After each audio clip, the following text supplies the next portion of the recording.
I found a hidden camera in my best friend's bathroom, and it was live streaming part 1. The red light behind the vent, it started as a normal weekend. My best friend Taylor had invited me to stay over at her place while her parents were out of town. We've been close since middle school, so it wasn't unusual. We ordered food, binge-watched horror movies, and laughed until our faces hurt. The second night, I took a shower in the upstairs bathroom. After I turned off the water and reached for a towel, my phone slipped out of my wet hand and slid across the tiled floor. As I knelt down to grab it, I noticed something strange as small. Steady red light glowing behind the vent cover near the floor. At first, I thought it was part of the HVAC system. But curiosity got the best of me. I grabbed a coin from the counter and unscrewed the vent plate. That's when I froze. Behind the vent, hidden in the shadows, was a small camera angled perfectly to capture the shower area. Part 2. Over 200 saved clips. I didn't touch the camera. My heart was pounding too hard. I carefully pulled it out and turned it over. It was tiny, the kind of spy cam you see in those what to watch out for in your Airbnb videos. But this wasn't an Airbnb. This was my best friend's house. On the back, there was a QR code. I scanned it with my phone. It led to a website, a live streaming site. I felt like I couldn't breathe. It was real. It wasn't just recording it was streaming live. The site required a login, but there was a public view count on the front page. 212 saved clips, hundreds of views, some recent, some dated months back. The bathroom I had just used was being broadcast. Part 3. Who was behind it? I didn't want to believe Taylor had anything to do with it. She didn't seem like the type. She'd never made me uncomfortable, never even joked about anything like this. So I waited until she fell asleep and snuck into the hallway to look at the Wi-Fi router. The camera had a little ID number on it. I searched the number and, using a basic MAC address scanner app, confirmed it was connected to their home network. The next morning I asked Taylor Casley if anyone else had been staying at the house recently. She seemed confused, said no, not since her cousin Mark had visited a few weeks ago. That's when everything clicked. Mark was a computer science student. He stayed in the guest room right across from the bathroom. And he was alone a lot while Taylor and I were at school. Didn't take much digging. Taylor's mom had a locked drawer in her study. The key was taped under her desk. Inside, I found a second hidden cam still in its box, a memory card reader, and most disturbing of all, a list of usernames and passwords. All of them tied to live stream accounts. Part 4. The fallout. I told Taylor everything. At first, she thought I was joking. Then she cried. I think a part of her didn't want to believe it, but the evidence was too real. We went to the police that afternoon. Turns out, Mark had been installing cameras in their house for months. Not just in the bathroom, he had one in the guest room too. The police seized his laptop and confirmed that he had been selling access to private streams. The worst part? Some of the videos featured other guests who had no idea they were being filmed. Taylor and her family were devastated. They had no clue what was happening under their roof. As for me, I started checking vents and smoke detectors every time I stayed anywhere new. Hotel room, friend's house, didn't matter. That paranoia hasn't left me. I thought I was safe. I thought I was staying with family. Now I double-check everything because I'll never forget the moment I realized the camera had been on the whole time. My son's imaginary friend looks exactly like me. He's real part 1. The friend with my face, it started with something innocent, even kind of cute. My 4-year-old son, Eli, began talking about an imaginary friend. Nothing unusual, right? Kids make stuff up all the time. But it wasn't the typical blue dragon or magic robot kind of friend. He called him Other Daddy. Who's Other Daddy? I asked him one night while brushing his teeth. You, he said with a big grin. But not when you're awake. He comes when you're sleeping. I chuckled, but my wife Rachel gave me a weird look. We both laughed it off that night. A few days later, Eli was coloring in the living room. I asked what he was drawing. Other Daddy, he said again. He stands next to Mommy when she sleeps. Sometimes he cries. The marker froze in my hand. I glanced at Rachel. She looked pale. Wait, what do you mean, he cries. Eli shrugged like it was the most normal thing in the world. He misses us. Part 2. Footsteps at 2:16. Rachel and I set up the baby monitor again, even though Eli was already too old for it. It had night vision and sound. just to ease our minds. At first, there was nothing. Nights were quiet. But I couldn't stop thinking about what Eli said. Then one night, around 2:30 a.m., I woke up and saw Eli standing at the foot of our bed. "Hey, buddy," I whispered. "You okay he was here?" He mumbled, "Who?" Eli pointed toward the corner of the room. "Other daddy." I scanned the room. Nothing. I walked him back to his bed, tucked him in, and promised monsters weren't real. The next morning, I checked the footage from the baby monitor and our hallway security cam. At 2:16 a.m., I saw Eli walk down the hallway. 5 seconds before that, I swear to God, a man who looked exactly like me walked past his room. Same height, same build, same messy hair. No face visible. He just stood there by Eli's door for almost a full minute before disappearing off frame. Part 3. The crying man in the hall. I became obsessed. I rewound the footage again and again. It wasn't just someone who looked like MIT was me, but I'd been asleep. I checked my phone's sleep tracking app. Deep sleep at 2:16, no movement recorded. Rachel started getting nervous. She thought I was imagining things, until she heard it too. Around 3 a.m., we were both woken by soft crying. Not from Eli's room, from the hallway. We got up together. The hallway was empty, silent. But the baby monitor blinked. Activity detected. Picked it up and saw the bedroom hour. Bedroom. And standing beside the bed on Rachel's side was the figure again. He didn't move. Just stood there, shoulders trembling, head down. We ran into the room. Nothing. I checked every door, every lock, windows. Nothing broken, no signs of entry. That night I didn't sleep. Part 4. I watched myself break in. I finally called in a favor from a friend who works in home security. He upgraded our system, better cameras, motion detectors, cloud backups. I set the hallway camera to record all night long. 1 week later, it happened again. This time the footage showed everything. At exactly 2:16 a.m., the front door unlocked on its own. There's no forced entry, no alarm triggered. A man walked in. He was wearing my clothes, my exact pajamas. He moved just like me.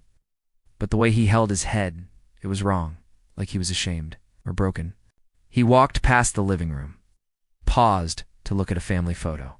Then he walked upstairs, paused at Eli's door, then ours. He stood by the bed and cried.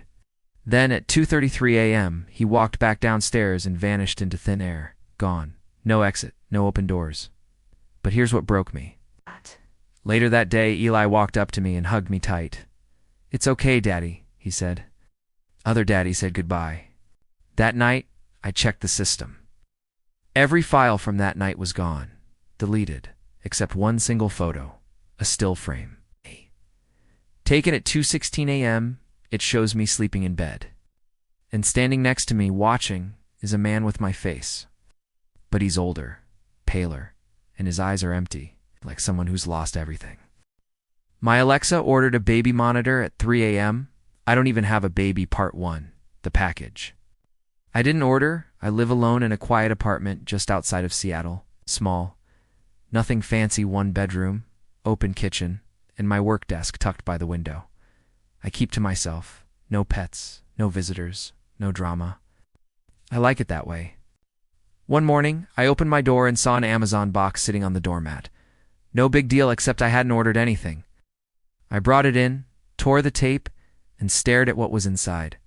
A baby monitor. Sleek modern model with night vision, 2-way audio, and a wall mount. I laughed at first. Maybe a neighbor's delivery? But my name and address were printed clearly on the label. Weird. I logged into my Amazon account. There it was placed at exactly 3:02 a.m., fully paid, delivered overnight. The thing is, I was asleep, and I never asked for a baby monitor, so I checked the Alexa app. My Echo Dot sits on my nightstand, mostly used for weather updates and music.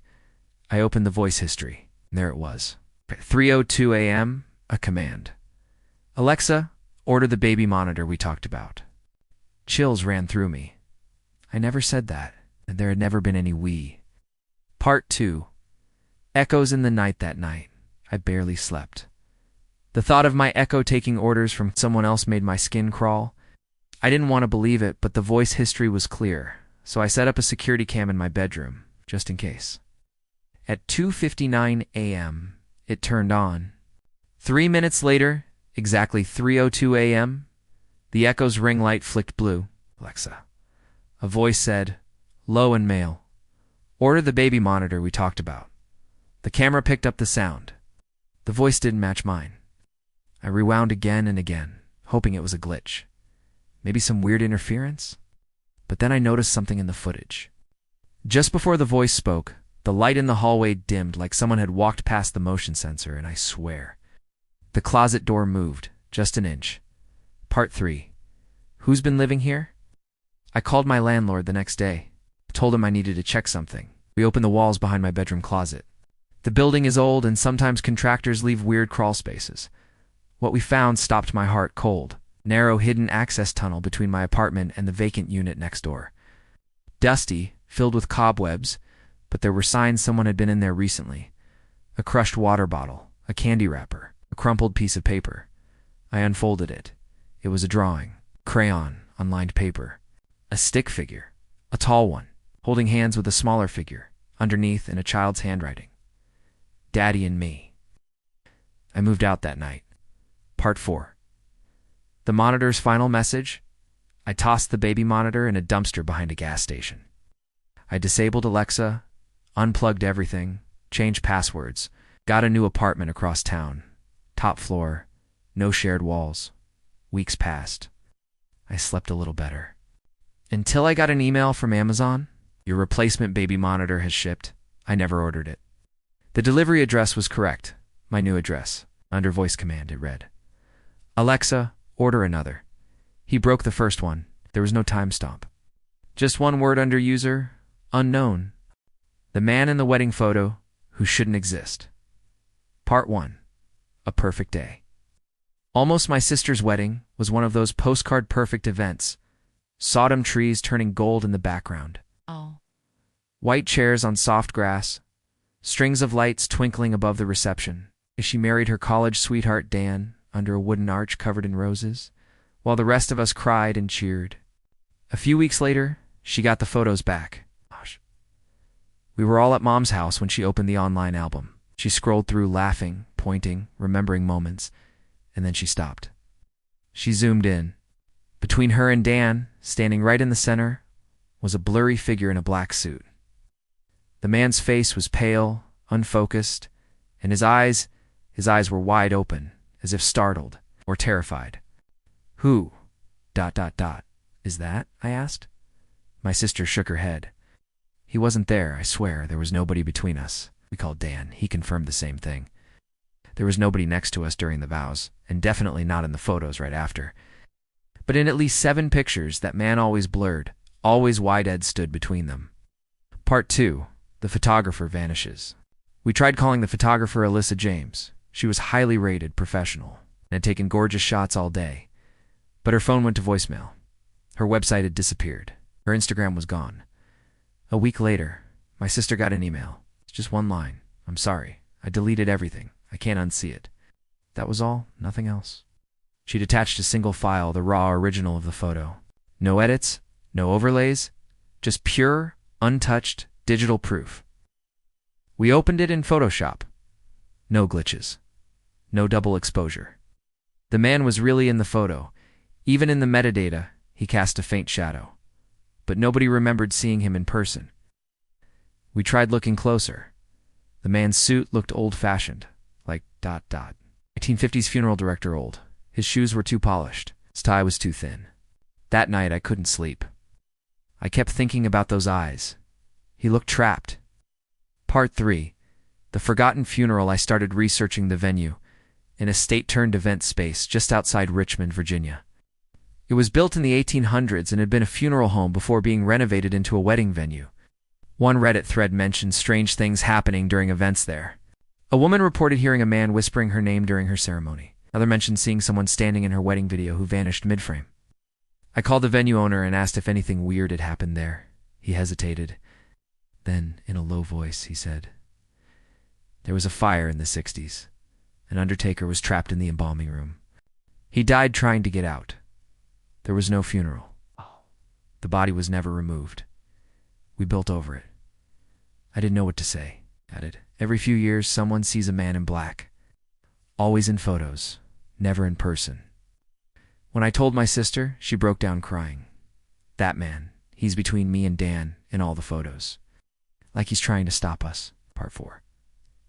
The truth in the last photo. We tried to forget about it. Dan even hired someone to digitally remove the figure from the final wedding album. My sister stopped bringing up the incident. But something strange started happening. Her phone would glitch when she looked at her wedding photos. Sometimes the man reappeared in the edited versions. Once she opened her phone, and the only photo visible was a zoomed-in image of his eyes. One night she called me, panicked. "He's in my mirror," she whispered, "behind me, just like in the photo." Dan confirmed she'd been talking in her sleep, saying the name Lawrence, which they'd never heard before. We went back to the venue one last time, hoping for answers. In a locked basement room, one not on the public tour, we found an old charred frame. Inside it was a cracked photo of a man in a black suit. His nameplate read, Lawrence E. Hollis, funeral director to 1957. It was him, same thin tie, same eyes. We returned the wedding album to that room. Left it on the floor, said his name out loud, apologized, asked him to move on. Since then, the man hasn't shown up. Not in photos, not in mirrors. But sometimes, late at night, if you scroll too long through your phone gallery, a strange image might flicker just for a second. A man in a black suit watching, wide-eyed, waiting. I checked into a motel in Ohio. It was one of those old ones that had seen better days. It was cheap, and the bed was comfortable. The owner even gave me a free breakfast, which consisted of stale donuts and watery coffee. I wasn't complaining. After I ate, I went to my room to check out the Wi-Fi. It was so slow it was practically dial-up. I decided to take a nap before heading out again. When I woke up, I was disoriented for a moment. Where was I? I couldn't remember checking into a motel, but there was a TV remote in my hand, and the motel bed was rumpled around me. I checked my phone. It said I'd been asleep for 12 hours. I must have drunk more alcohol than I realized the night before. As I got up, a low whisper came from the closet. I stopped and listened. There it was again, a raspy whisper. Close the door. It's cold out here. I looked at the closet. It wasn't big enough for a person to be in there. I could see the hangers inside. There was no one in there. I called out. Hello? No reply? Was I losing my mind? Maybe. I poured myself some coffee and sat on the bed trying to come up with a logical explanation. Maybe the air conditioning was making a sound that I was misinterpreting. But it wasn't the AC. I stood up and walked over to the closet and slowly opened the door. No one was in there. It was then I saw the floor. It was slightly damp, like a small amount of water had recently spilled on it. On the far wall, I noticed a stain, something dark that looked like a footprint. I didn't want to be too hasty, so I closed the door and went back to the bed. I drank some of my coffee. I don't know how long I sat there, but eventually the whispering started again.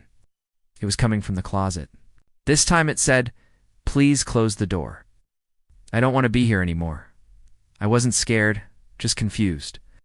What was in that closet, and why did it want me to close the door? Curiosity got the best of me. I walked to the closet and once again opened the door. I didn't see anything or anyone, but I did notice something else. The air coming from the closet, it was freezing cold. I stepped back and hesitated. Should I call the police? What would I tell them? A voice in my closet is driving me crazy. I don't think they'd take me seriously. I took a deep breath and tried to calm myself down. If there was someone in there, all I had to do was turn on the light, and everything would be fine. I flipped the switch, but the closet remained dark.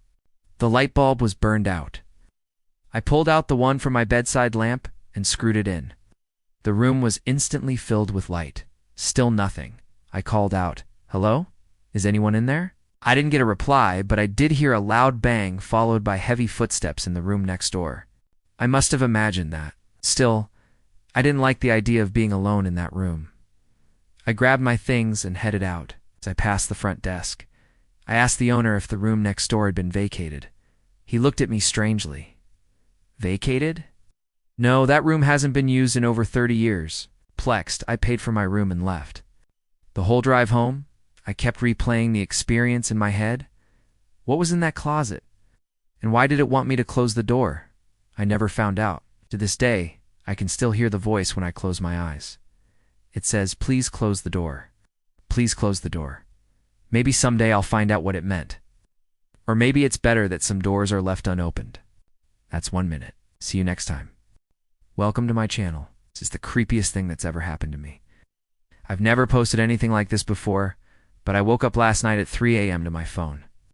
Now, it wasn't my alarm. The screen was off, and the only sound was coming from the voice memo app. I don't use this app. I only use it when I'm doing research for ghost stories or when I am trying to come up with ideas for YouTube videos, but I haven't done that in weeks. So there I was laying in bed, paralyzed with fear, listening to my phone. And the recording started with me just breathing. I was kind of mumbling, so I don't know if I was asleep or not. But then, after about 14 seconds, a voice cut through my breathing and whispered right into my ear. It said, "Don't move. Let them think you're asleep."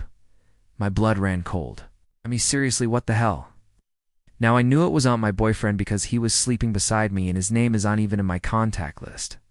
So how the hell did someone get into my phone and start playing a voice memo on speaker while I'm asleep? Well, I wish I had an answer for you, but I genuinely have no idea. And you'd be surprised how many people out there actually do this. Like, what do you want? A full explanation? I'll give you a full explanation. People go into your house, they open up your fridge, they take out your food, eat your food, leave their dirty dishes all over the place, they rummage through your cabinets, they tear apart your drawers, they rip your clothes out of your closet, toss them around, they jump on your bed and mess up your sheets. They flip through your photo albums, they read your diaries, they go through your private text messages and voice memos, and once they're done, they leave, and they expect everything to be exactly the way they found it when they come back. Do you know why they do this? Because they can. Why do you think they call it breaking and entering instead of entering and breaking? They know they're not supposed to do it, but they do it anyway because they can. Because we live in a society that enables them. We live in a world where common courtesy and respect are looked down upon. They're looked down upon because they're seen as signs of weakness. In such a world, it's every person for themselves and their own survival. And unfortunately for us, we find ourselves living in such times. You see, our world has become way too comfortable. Back in the olden times, people would have to physically exert themselves much more than they do now in order to survive. You know, they'd have to hunt for their food, build a shelter for themselves, protect themselves against the harsh weather conditions. But now things are much different. We have technology doing most of the work for us. We have machines producing more than enough food for everyone. And we have laws and police officers to protect us and keep us safe. But here's the kicker.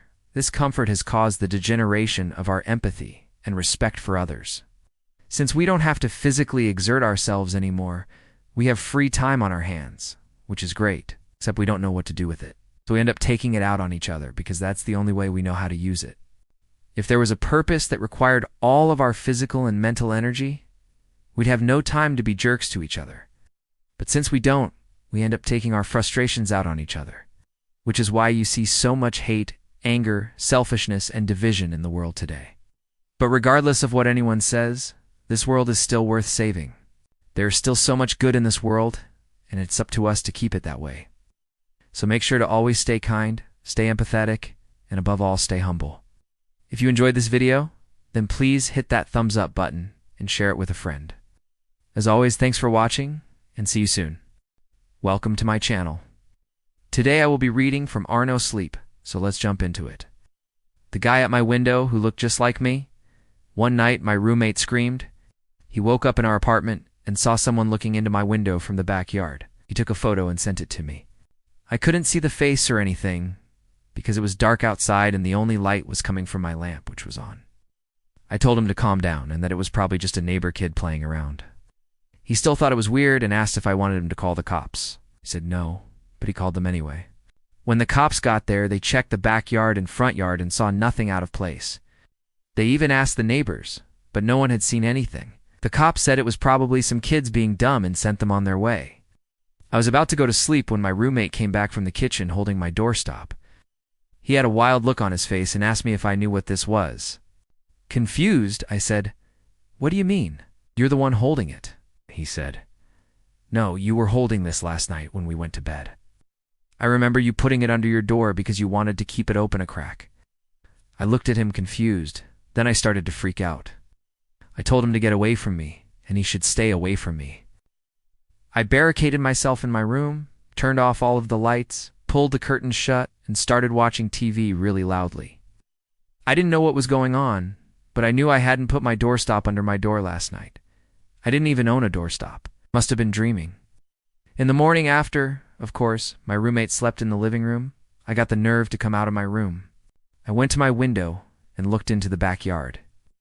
There was a huge tree right outside my window, so tall that it completely blocked any view of my backyard. And my window was on the second floor. I looked down at the ground and saw a pair of jeans and a hoodie, the same ones I had worn last night. Then I noticed something horrible.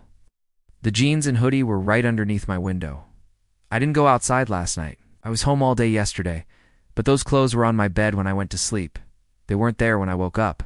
I never even owned a pair of jeans that color. My roommate came into the kitchen while I was making breakfast. I forced myself to make conversation with him, but every time I tried, he would leave the room, make a weird face, and walk away. I felt awful. I didn't want to admit it, but I think I scared him. I don't blame him, though. Whoever was in my room last night would probably scare anyone. After about a week, I finally convinced him to come into my room. He still looked super uncomfortable around me, and I could tell he was regretting coming in there. I asked him why he was staring at the floor, and he admitted that he was trying to look for the other shoe. I asked, "What do you mean?" "Both of your shoes are untied, and there's 2 pairs of footprints by your bed, yours and another pair that matches the prints by the window." He also mentioned how my hair was neatly combed behind me, but there was a strand of hair sticking up in an unnatural way. When I turned around, he pointed to it.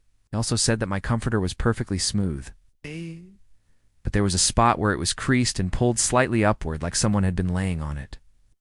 We both looked at each other in silence for a moment. Neither of us said anything. I was too shocked to speak. Then he broke the silence and said, "Do you want to talk about it?" I nodded, still not able to speak. He told me he was worried about me, and that he was afraid I might hurt myself. I explained that I could unremember anything from that night, and that I didn't know who was in my room. I felt tears prickling my eyes, but I blinked them away. I refused to let this get to me. I wouldn't let this person win. Stayed with me for the rest of the day, and neither of us slept. We watched movies and talked until the sun came up. I don't know if what I'm about to say is true or not, but as the sun rose, the feeling in my room began to fade. As the first light entered my room, the prints in the carpet seemed to disappear. My comforter lay flat on my bed, and the hairs stood end. I looked at my shoes and noticed that they were tied together. Welcome to my channel where OP gets a new set of teeth. Our next Reddit post is from a user. So I had a job at a haunted house years ago. I was working as an actor, and my character was supposed to be locked behind glass. The costume was this giant mascot type thing. It was really hot and very itchy. To get into it, they'd have to zip it up my back, and then 2 people would have to help me into it because it was so big and bulky. Well, it came time for me to get out of the costume and take off the makeup. This particular night, we had a ton of people come through, and I was sweating buckets under that thing. As I started to take the costume off, I noticed it was a little tighter than usual, but I just figured that it was from all the sweat. After a few minutes of struggling, I finally got it off. I turned it inside out and hung it up to dry for the next day's show. The next day comes around, and I go to grab the costume, which was still slightly damp from the night before. I put it on, and once again, it was way too tight. At this point, I was really freaked out. I told the manager about it, and he didn't believe me. He said that it was probably just my imagination, and that I was overreacting. He also said that if I couldn't wear that costume, then I wouldn't get paid. I tried to put the costume back on again later that night, and it was even tighter than before. I quit. The manager argued with me that I didn't give 2 weeks' notice, but I told him that I couldn't continue working there after what had happened. He ended up letting me go without pay for the rest of the month. No one believed me until another actor quit 2 weeks later. Apparently, the costume whispered in his ear while he was in it. He said it was the most terrifying thing ever, and that he would never go back. The manager never figured out what had happened to the costume, and he ended up selling it to someone else. Years later, I still wonder who bought it and what they did with it. Yeah, rightfully so. That is crazy. I don't know what kind of costume that was, but maybe something evil was trying to get out of it. Our next Reddit post is from another user. My sister and I were home alone one Halloween night when we were kids. We were watching TV, and it was like 9:30. My dad would always tell us horror stories about how dangerous it is to be out past dark on Halloween, how you can't trust anyone, and how there are people that will hurt you. So of course, being 10 and 12, we were petrified. We heard a knock on the door and screamed at each other. It's those trick-or-treaters. They're here to get us. My sister hid under the dining room table while I crept closer to the door to investigate. The knocking got louder and more insistent, and I got more scared. Finally, I decided to open the door a crack. A man in a Halloween mask stood on our porch holding out his hand. I screamed and slammed the door shut. My sister and I looked at each other, terrified. Then we both burst out laughing. We opened the door and the guy was gone. We never got any candy that night. And down in the comments, we had this story from a different user. When I was a kid, I was out trick-or-treating with my brother and some friends. My mom told us that we could only go to houses on the main road that had their porch lights on. I guess one of the houses had a motion sensor light that turned on as we approached. As we got closer to the house, my brother and his friends started running ahead of me. They rang the doorbell and ran off down the sidewalk, laughing. I wasn't as brave as them, so I slowly walked up to the door and rang the bell. As I turned to run away, I saw the scariest mask that I think I've ever seen. I remember thinking, oh my God, that mask is creepy. But what really freaked me out was the fact that the porch light had turned off when I arrived. I don't remember much after that except for running all the way home as fast as I could. I don't think I've ever been so scared. And then this story from another user. My sister and I were out trick-or-treating when we were little. I was dressed as a fairy princess, and she was a witch. We were excited to show off our costumes at our great-aunt's house. When we got there, she answered the door wearing a full-body rubber Dracula costume, complete with fangs and a cape. She was also pale as a sheet with dark eye makeup and bright red lipstick. It was amazing. She opened the door and yelled, "Welcome, trick-or-treaters! Come in! Come in!" And then she closed the door. My sister and I noped out of there and never went back. And finally, this story from another user. I was out trick-or-treating with my brother when we were little. A man in a gorilla suit stopped us and asked if we wanted to see a magic trick. I agreed, of course, and he made a coin disappear. Then he reached into his pocket and pulled out a bloody meat cleaver and asked me if I wanted to see another magic trick. I screamed and ran away. My brother said he thought it was hilarious, and he kept yelling, "Hey, look, the killer gorilla." That was fun. Welcome to my channel. Please don't forget to subscribe and like this video. A man dressed in a business suit stood before me holding an open file folder. "Sir," he said, "you have a 3 p.m. meeting with Mr. Williams regarding your tax returns. You also have a 4:15 appointment with Dr. Lewis for your annual physical, and at 7 p.m., you're scheduled for a romantic dinner with your wife." I blinked. "What?" The man frowned. "Don't you recognize me, sir? I'm your personal assistant. I've been planning this schedule for weeks. You agreed to these things." My heart hammered against my ribs. No, I don't think I would have agreed to any of that. I haven't worked in weeks. And who's Mr. Williams? The man recoiled as if slapped. "But sir, you said yourself, now is the perfect time to get my commission. You need to start making money again, or we'll lose the house. And Mr. Williams is the best accountant in the city. As for the doctor, well, I thought it was important for you to take care of yourself. And of course you love your wife. She booked the romantic dinner at that new Italian place downtown. I thought you'd be happy." I shook my head. "No, none of that. I don't know who you are or what you're talking about. I quit my job months ago, and I don't need any of that anymore." The man crumpled to his knees. "Oh, please, sir. I've put so much work into this. I've got to make this work. It's all I have." "Please, sir, just go along with it." "Let me help you," I sighed. This guy reminded me of myself when I was younger. I had big dreams and worked hard as a personal assistant until I could start my own company. The man looked up at me with pleading eyes. "Please, sir, I beg of you." Reluctantly, I reached out and helped him up. "All right, let's go over this schedule again. Why'd I have to see Mr. Williams again?" The man brightened. "Oh, great, you remember. Well, he's the accountant. He helps with taxes and investments." Right. "And the doctor, why did I need to see him?" The man beamed. "That's Dr. Lewis, the best physician in the city. He can take care of all your health needs." "And my wife, who did she book the dinner for?" The man blushed slightly. "Well, it was her idea. She wanted to spend some quality time with you." Suddenly, a woman appeared beside us, a beautiful woman with kind eyes and a warm smile. "Who are you?" she asked. The man stammered, I'm your husband's personal assistant, ma'am. I was just telling him about his schedule for today, but he seems to have forgotten all about it. She turned to me, her eyes full of concern. "Are you all right, honey? You haven't been acting like yourself lately? Do you want to talk about it?" I took her hand, my heart aching at the sight of the worry lines etched on her face. I knew I needed to tell her, but the words wouldn't come out. The personal assistant cleared his throat. Sir, it's time for your 3 o'clock meeting with Mr. Williams." I looked at my wife, then back at the man. "I think I need some time alone." The man gasped. "But sir, you can't just cancel on Mr. Williams. He's expecting you." I ignored him and led my wife away from him, away from the life I'd built, away from the man I used to be. When the door to our bedroom was closed behind us, I turned to my wife. "I have something to tell you, something important." But before I could speak, the words caught in my throat. How could I explain what had happened? How could I tell her that the man who had become a part of my life was unreally me? That night, as I lay in bed, my wife's concerned face stared back at me from the darkness. I reached out for her, for the life I'd built, for the man I used to be. Suddenly, a cold realization washed over me. The man in my closet wasn't just me, he was better at being me than I was. I flung off the covers and rushed to the closet. Empty. Of course, it was empty. But as I stared at the empty closet, I saw a faint outline on the wall where the man had stood, a mirror image of myself. I touched the outline and felt a strange tingling sensation. The mirror man smiled, his eyes gleaming with triumph.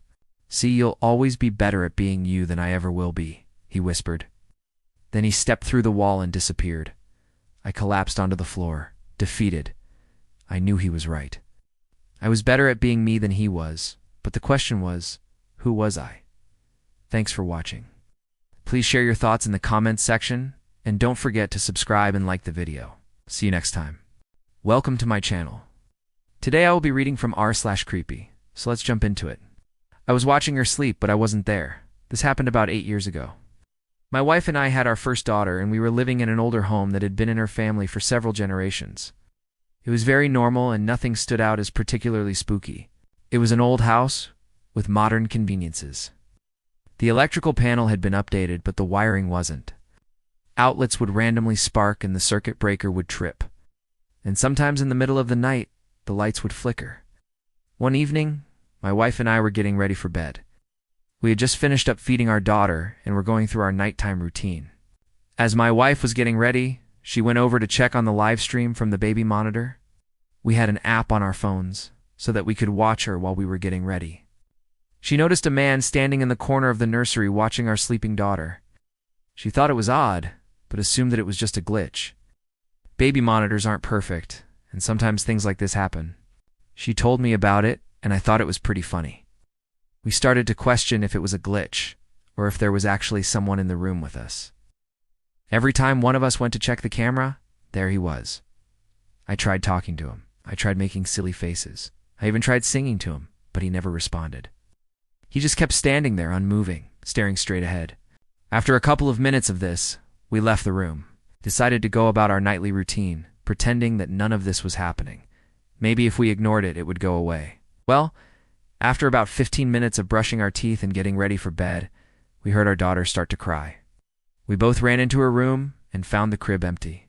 The side of the crib where our daughter's bassinet was had come loose, and she had managed to climb out and was now crying on the floor. My wife and I panicked. How long had she been on the floor? How did she get out of the crib? And where was that noise coming from?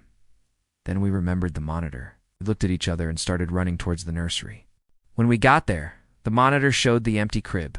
We checked the camera on our phones and it showed the same thing. The crib was empty. Relief washed over us as we realized that she had just climbed out and was probably fine. But then we saw something else. On the monitor, I was standing in that corner where we had seen the man. I wasn't on the phone, I wasn't watching the monitor, and I definitely wasn't in the room. I was standing there looking straight at the camera, but I hadn't been there at all. After this, we never saw that man again. Sometimes at night, I can still hear the baby monitor picking up sounds from the hallway.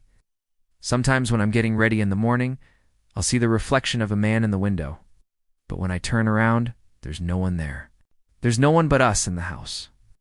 I know people are going to ask why we didn't move out. Well, we couldn't do that because it's my wife's family home. Plus, I'm a bit of a chicken. Anyway, thanks for listening. If you like this story, please leave a like and subscribe for more content like this. Also, if you have a story you want to share, please send it to me and tell me the title of the story and where it's from. Thanks again for listening, and I'll see you next time. Welcome to my channel. Today I will be reading from the Just No Mail subreddit, so let's jump into it. The Tinder match who sent a picture of my house. This happened about a year ago. At the time, I was really getting back into the dating scene after a very long break. I decided to try out Tinder. My criteria were pretty simple. Cute, not creepy, likes dogs. After swiping for a while, I finally came across a match that looked promising. We started chatting and things were going well. Then she sent me a photo message. Opened it to see a picture of my front porch. I didn't think much of it. People send pictures of their porches all the time. I even remember thinking, how did she get a picture of my house? I asked her where she got the picture from, and she said, Google Maps. I told her that wasn't funny and blocked her. The next day I come home to this note on my doormat. It simply says, why'd you block me? I was freaked out, because there is no way she would have known my address, unless I gave it to her. I didn't respond. A few days later, I received another note. This one was more detailed and said, I just wanted to see what your place looks like because you said you lived alone. I didn't know you were actually at home. If I'd known, I would have knocked on your door and waited for you to come out, so I could say hi. At this point, I was both creeped out and annoyed. How did she know I was home? And why would she want to sneak around my house like a stalker? Was she trying to break in or something? I was living in an apartment complex, so it wasn't like I could just confront her directly because I didn't know what her intentions were. Oh. I didn't reply to the note. A week later, I got another note that read, you should really reply to my messages. You're really pretty and I'd like to get to know you better. I was beyond annoyed at this point. What was she? Some kind of crazy cat lady that lived in a house full of cats and had nothing better to do than stalk people on Tinder. I decided I had to do something to make her go away.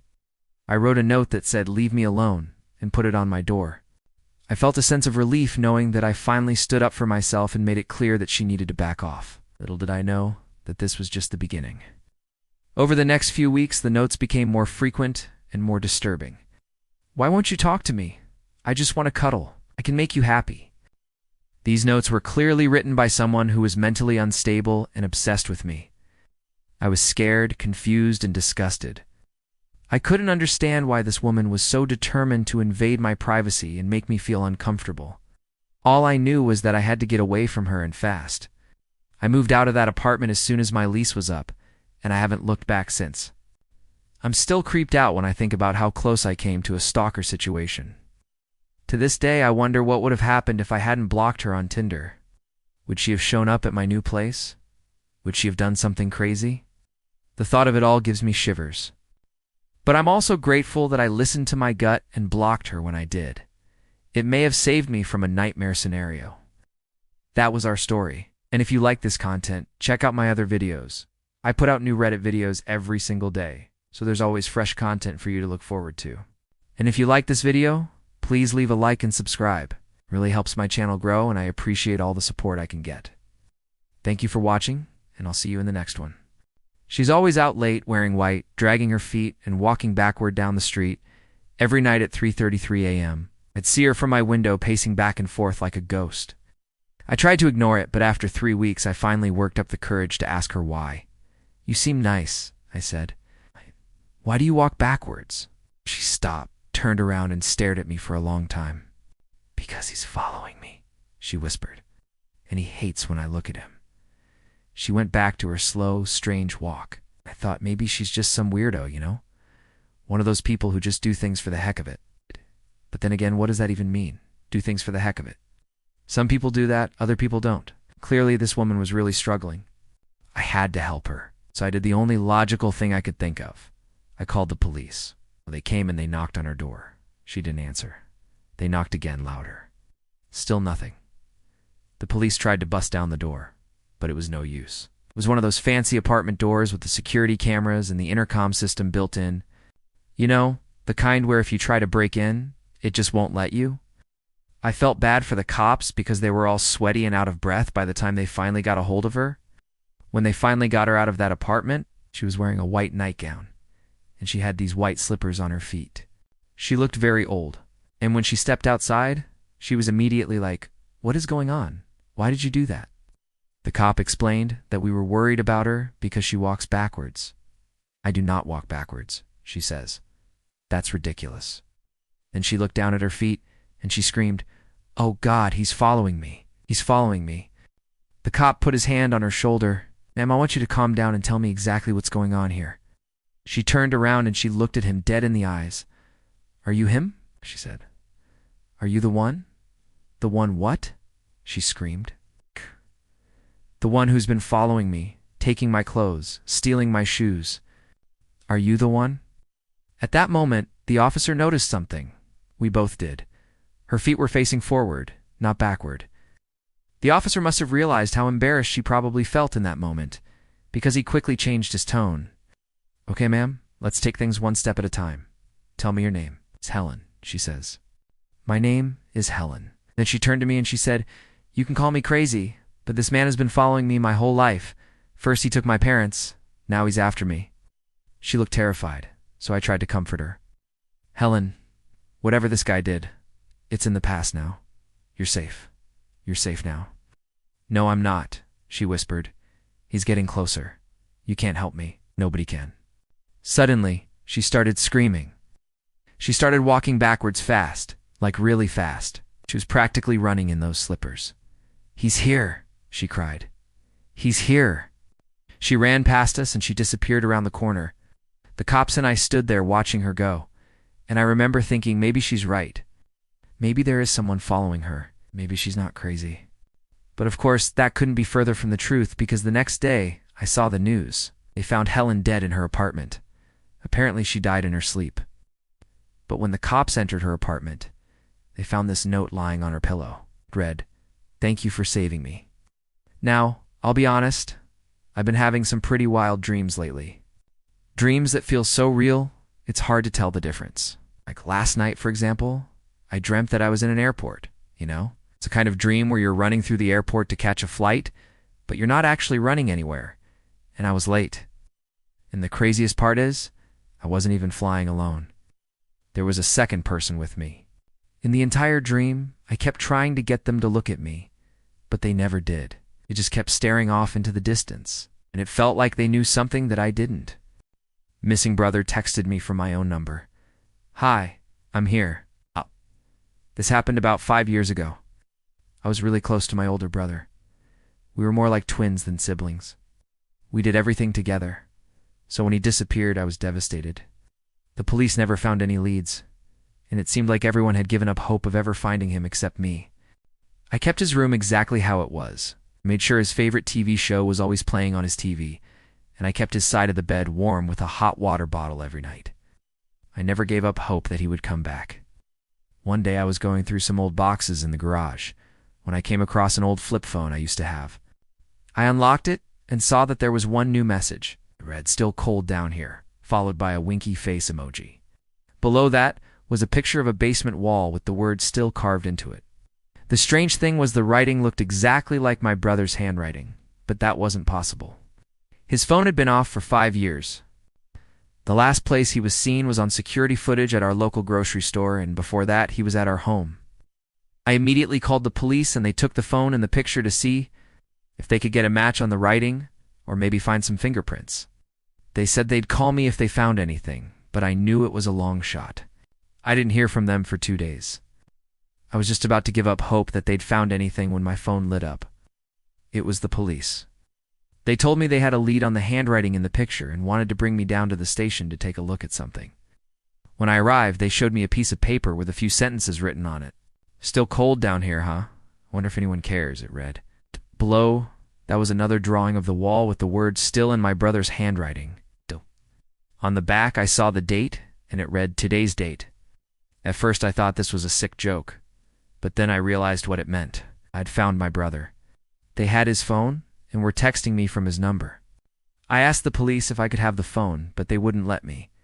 Apparently, it was evidence. I understood, but I wanted to respond to the text. I wanted to tell whoever had my brother that I would do anything to get him back. But the police wouldn't allow it. They said they were worried that whoever had my brother might be dangerous. Instead, they created a decoy message and sent it from my number to whoever had sent the text. The message simply said, "Who is this?" The police hoped whoever had my brother would respond, but they never did. It's been over a year since I got that text, and there's still no trace of my brother or whoever took him. I know that whoever has him knows who I am, but I don't know why they're keeping him or why they send me those texts. Maybe it's some kind of sick game. Maybe they just want to make me suffer. Or maybe, just maybe, they'll eventually tire of playing with their toy and finally bring my brother home where he belongs. Hope so anyway. I miss him every day. Thank you for listening. If you enjoyed this video, please leave a like and comment and subscribe for more scary stories.